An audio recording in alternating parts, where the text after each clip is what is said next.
बारिश में आप यहां भीग रहे थे, तब भी खड़े रहे। इसके लिए दिल से धन्यवाद करता हूं। आपको कष्ट हुआ, हम थोड़े लेट भी चल रहे हैं, आपको यहां ठहरना पड़ा, उसके लिए भी मैं माफी मांगता हूं। पिछले साल हमने भारत जोड़ो यात्रा की। कन्याकुमारी से कश्मीर तक चले, 4000 किलोमीटर चले, हजारों लोग हमारे साथ चले। क्यों चले? क्योंकि देश में बीजेपी और आरएसएस नफरत, हिंसा और डर फैला रहे हैं। आप जानते हो कि विपक्ष की बात मीडिया में तो आती नहीं है। नहीं आती ना? आती है? नहीं आती। तो हमने सोचा सीधा जनता के बीच में जाकर अपनी बात रखें, और इसीलिए आजादी के बाद शायद कोई 4000 किलोमीटर की यात्रा किसी पार्टी ने करी, और उस यात्रा का बहुत फायदा हुआ, क्योंकि देश में जो दो विचारधाराओं की लड़ाई है, नफरत और मोहब्बत के बीच में जो लड़ाई हो रही है, अहिंसा और हिंसा के बीच में जो लड़ाई हो रही है, वो लोगों को बिल्कुल साफ दिखाई दे गई। एक तरफ बीजेपी के लोग एक धर्म को दूसरे धर्म से बांट रहे हैं, एक जात को दूसरी जात से बांट रहे हैं, एक प्रदेश को दूसरे प्रदेश से बांट रहे हैं, और दूसरी तरफ कांग्रेस पार्टी सबको एक साथ लाने की कोशिश कर रही है, और यात्रा से एक लाइन में कांग्रेस पार्टी की पूरी विचारधारा एक लाइन में आ गई। नफरत के बाजार में मोहब्बत की दुकान खोलती है कांग्रेस पार्टी। अब बहुत सारे लोग आए हमारे पास, उन्होंने कहा देखिए आप कन्याकुमारी से कश्मीर तो चले, मगर ऐसे बहुत प्रदेश हैं जहां आपने अपना मैसेज, अपने विचार नहीं पहुंचाए। बंगाल है, असम है, नॉर्थ ईस्ट है, उड़ीसा, झारखंड, छत्तीसगढ़, गुजरात। तो बहुत सारे लोगों ने कहा कि आपको वहां भी जाना चाहिए, एक दूसरी यात्रा होनी चाहिए, मणिपुर से महाराष्ट्र तक। और हमने ये बात मान ली, और इसलिए मैं आज आपके सामने यहां खड़ा हूं। आपको एक फायदा हुआ कि मध्य प्रदेश एक प्रकार से देश का जो दिल है, उसमें से दोनों यात्रा निकल रही है। इसमें हमने एक और शब्द जोड़ दिया। पहली यात्रा भारत जोड़ो यात्रा थी, दूसरी यात्रा में हमने न्याय शब्द जोड़ दिया। पहली यात्रा में जब हम चल रहे थे तो मैं लोगों से पूछ रहा था कि देश में ये जो नफरत फैलाई जा रही है, जो हिंसा फैलाई जा रही है, इसका कारण क्या है? जरूर बीजेपी फैलाने का काम करती है, मगर ये जो कर पा रहे हैं इसका कारण क्या है? और सब ने मुझे जवाब दिया, इसका कारण अन्याय है। अलग अलग तरीके के अन्याय हो रहे हैं। युवाओं के साथ बेरोजगारी, किसानों को सही कॉम्पेंसेशन नहीं दिया जाता, सही दाम नहीं दिया जाता। तो अलग अलग तरीके के अन्याय हो रहे हैं, इसीलिए भारत में नफरत फैल रही। तो इसलिए हमने ये शब्द अपनी यात्रा में जोड़ दिया, भारत जोड़ो न्याय यात्रा। आप जानते हो, क्योंकि अन्याय आपके साथ हो रहा है। सबसे बड़ा आर्थिक अन्याय, आप जानते हो कि इस देश में 22 ऐसे लोग हैं जिनके पास उतना ही धन है जितना हिंदुस्तान के 50% आबादी के हाथ में है। 22 लोगों के हाथ में उतना धन है जितना हिंदुस्तान के 50% के नागरिकों के हाथ में है। जो 50% इस देश के सबसे गरीब लोग हैं, उनके हाथों में देश का 3% धन है। और जो देश के 5% सबसे अमीर लोग हैं, उनके हाथ में 60% देश का धन है। तो सबसे पहले आर्थिक अन्याय, 40 साल से सबसे ज्यादा बेरोजगारी। अगर आप युवाओं की बेरोजगारी को देखें तो हिंदुस्तान में पाकिस्तान और बांग्लादेश से दुगनी बेरोजगारी है। ठीक से सुनो, पाकिस्तान और बांग्लादेश से दुगनी बेरोजगारी हिंदुस्तान में है। यह क्यों हुआ? क्योंकि नरेंद्र मोदी जी ने नोटबंदी की, जीएसटी लागू की, और जो छोटे व्यापारी हैं, जो छोटे कारखाने चलाते हैं, स्मॉल और मीडियम बिजनेस चलाते हैं, जो इस देश को रोजगार देते हैं, वो एक के बाद एक बंद हो गए। और अगर आज हिंदुस्तान की अर्थव्यवस्था को आप देखें तो हर सेक्टर में 5-6 कंपनियों की मोनोपोली है। अदानी जी को देखिए, देश के एयरपोर्ट,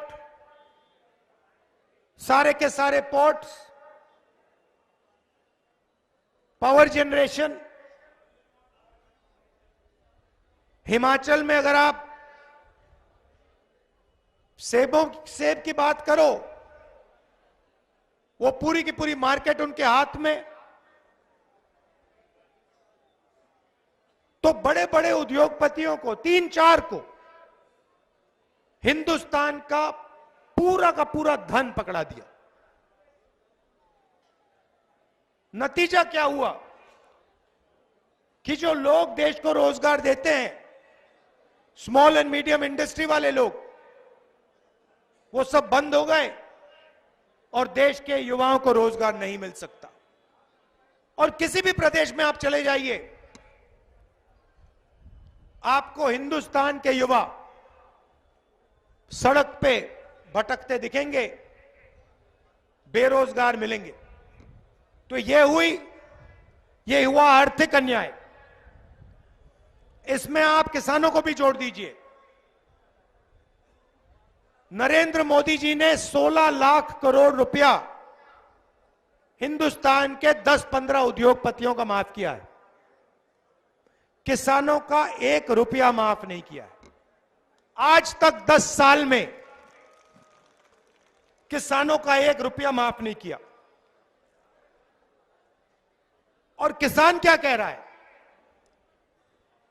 किसान सिर्फ एमएसपी मांग रहा है कि भाई हमें सही दाम दिलवा दो।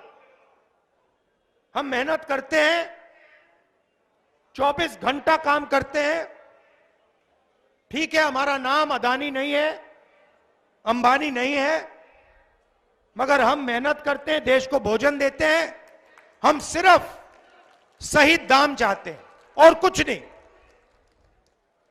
होता क्या है, जैसे ही किसानों का अनाज तैयार होता है, एक्सपोर्ट इंपोर्ट पॉलिसी को बदल के दाम गिरा देते हैं। फिर किसानों को अपना माल कम दाम पे बेचना पड़ता है, फिर दाम फिर से बढ़ा देते हैं। तो किसान सिर्फ कह रहे हैं हमें गारंटी दीजिए, कम से कम हमें एमएसपी चाहिए और कुछ नहीं। बीजेपी के लोग कहते हैं एमएसपी नहीं मिलेगी।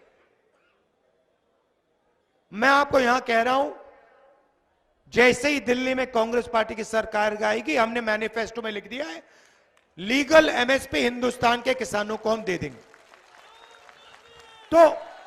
तो ये हुआ आर्थिक अन्याय। अब इसमें आप सामाजिक अन्याय जोड़िए। इस देश में 50% पिछड़े लोग हैं, 15% दलित हैं, 8% आदिवासी हैं। कितना हुआ? 73% लोग या पिछड़े हैं या दलित हैं या आदिवासी हैं, और आपकी भागीदारी कहीं भी नहीं है। आप हिंदुस्तान की सबसे बड़ी कंपनियों की लिस्ट निकालो, मैंने निकाली है, उनके मालिकों के नाम देखो। 73% आबादी में से आपको एक मालिक नहीं मिलेगा। फिर सीनियर मैनेजमेंट की लिस्ट निकालो, उसमें भी आपको एक व्यक्ति नहीं मिलेगा। मीडिया में जाके देखो, मीडिया की बड़ी कंपनियों की लिस्ट निकालो, मालिकों के नाम निकालो, आपको नहीं, ठीक है, आपको एक मालिक नहीं मिलेगा 73% से। बड़े बड़े रिपोर्टर्स के नाम निकालो, इन्फ्लुएंसर्स के नाम निकालो, वहां भी 73% में से आपको एक नहीं मिलेगा।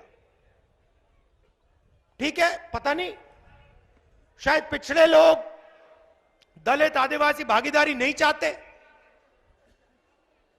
बड़ी बड़ी कंपनियों के मालिक नहीं बनना चाहते, मीडिया में भागीदारी नहीं चाहते। चलो तो फिर बड़े प्राइवेट कॉलेजेस को देखो, प्राइवेट यूनिवर्सिटी को देखो, उनके मालिकों में आपका एक आदमी नहीं। सेंट्रल यूनिवर्सिटी के प्रोफेसर्स की लिस्ट निकाल दो, उसमें आपके 73% के 10% लोग हैं, और वो भी छोटे छोटे प्रोफेसर। ब्यूरोक्रेसी में देखो, हिंदुस्तान की सरकार को 90 लोग चलाते हैं, आईएएस अफसर हैं, हिंदुस्तान के पूरे बजट को बांटते हैं, उनकी लिस्ट निकालो। 90 में से 3 पिछड़े वर्ग के हैं, 1 आदिवासी है, 3 दलित हैं,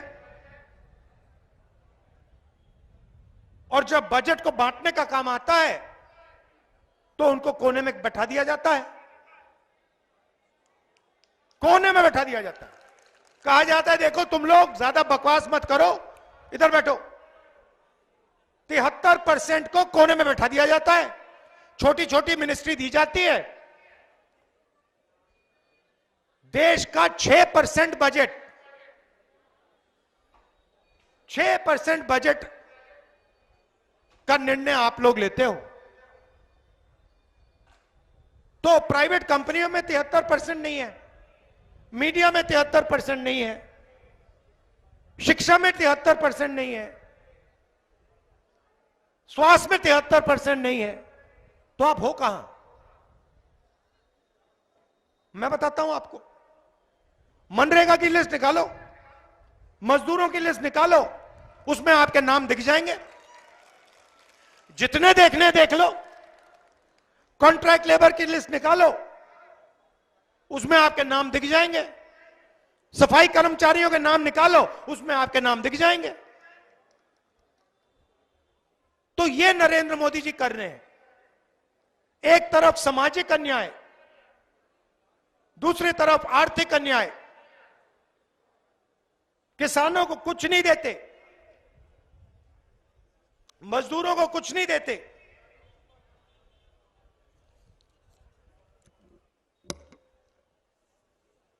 और पूरा का पूरा फायदा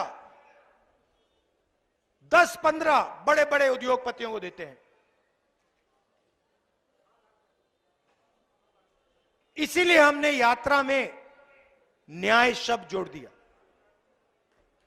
क्योंकि हम चाहते हैं कि इस देश में ये जो अन्याय फैल रहा है ये खत्म हो और गरीब लोगों को, कमजोर लोगों को न्याय मिलना शुरू हो। सामाजिक न्याय का क्रांतिकारी कदम जाति जनगणना है। ठीक है, जिस दिन ये हो गया, उस दिन 73% को इस देश में भागीदारी मिलनी शुरू हो जाएगी। वो पहला कदम है, क्योंकि आप लोगों को अपनी शक्ति पता लग जाएगी। आपको पता लग जाएगा कि भाई हम 73% हैं और हमें कुछ मिल नहीं रहा इस देश में। जाति जनगणना 2 स्टेप्स का होगा। 2 सवाल के जवाब उससे मिलेगा।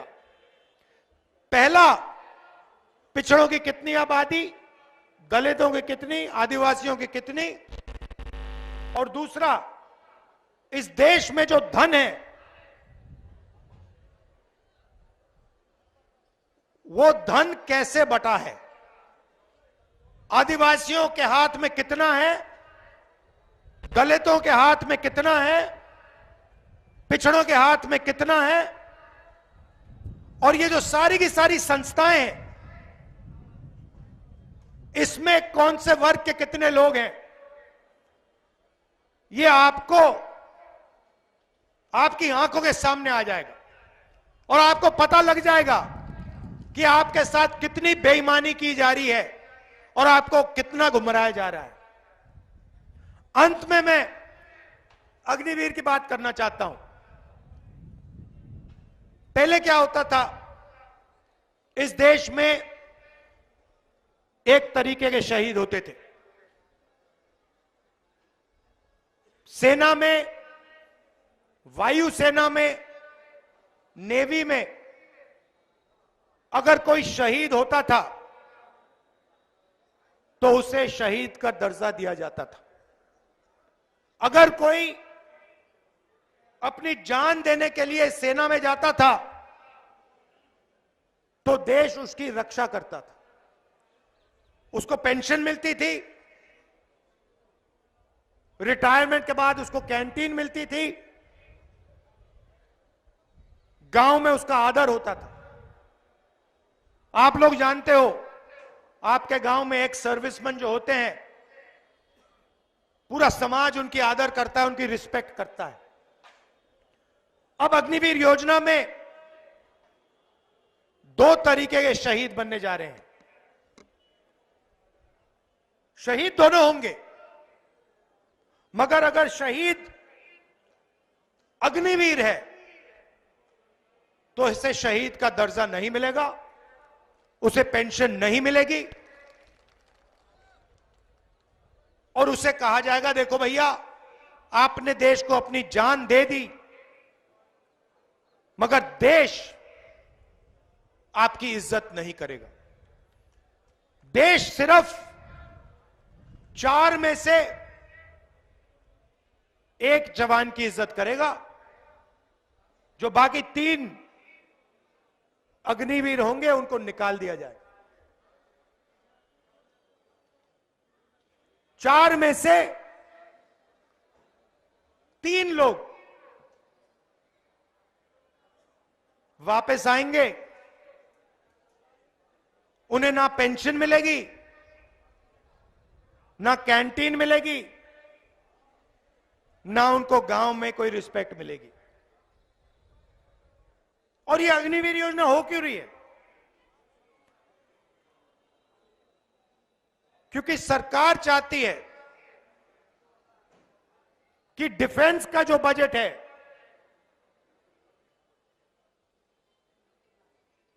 वो जवानों का ना मिले, उनकी पेंशन में ना जाए, उनकी ट्रेनिंग में ना जाए,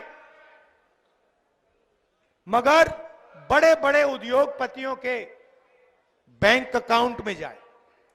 आप अदानी जी को देखिए, आज पहले क्या होता था, हिंदुस्तान के हथियार ऑर्डिनेंस फैक्ट्री में बनते थे, गोला बारूद ऑर्डिनेंस फैक्ट्री में बनता था, एचएल हवाई जहाज बनाता था। अब क्या हो रहा है, एचएल को परे कर दिया, अदानी जी अब हथियार बनाएंगे, बारूद बनाएंगे, गोलियां बनाएंगे, ड्रोन बनाएंगे, हवाई जहाज बनाएंगे। और भाइयों बहन, ये बनाने वाले नहीं है, ये होगा क्या, ये बाहर कंपनी को कॉन्ट्रैक्ट दिया जाएगा, बाहर की कंपनियों को कॉन्ट्रैक्ट दिया जाएगा और अदानी जी को उनका पार्टनर बनाया जाएगा और फिर उनका माल अदानी जी यहां बेचेंगे और डिफेंस का बजट सीधा अदानी जी के बैंक अकाउंट में जाएगा और हमारे जवानों को कहा जाएगा देखिए अदानी जी का जमाना है, आपका बेटा मर गया, आपका भाई मर गया, उसको हिंदुस्तान की सरकार शहीद का दर्जा नहीं देगी, उसकी रक्षा नहीं करेगी, तुम जानो तुम्हारा काम जाने, ये अदानी जी का जमाना है। धन्यवाद। ये होने वाला है। तो इसीलिए हमने न्याय यात्रा शुरू की और आपने इस यात्रा का इतना समर्थन किया, अपनी पूरी की पूरी शक्ति आपने इस यात्रा में डाली, इसके लिए मैं आपको दिल से धन्यवाद करता हूं। नमस्कार, जय हिंद।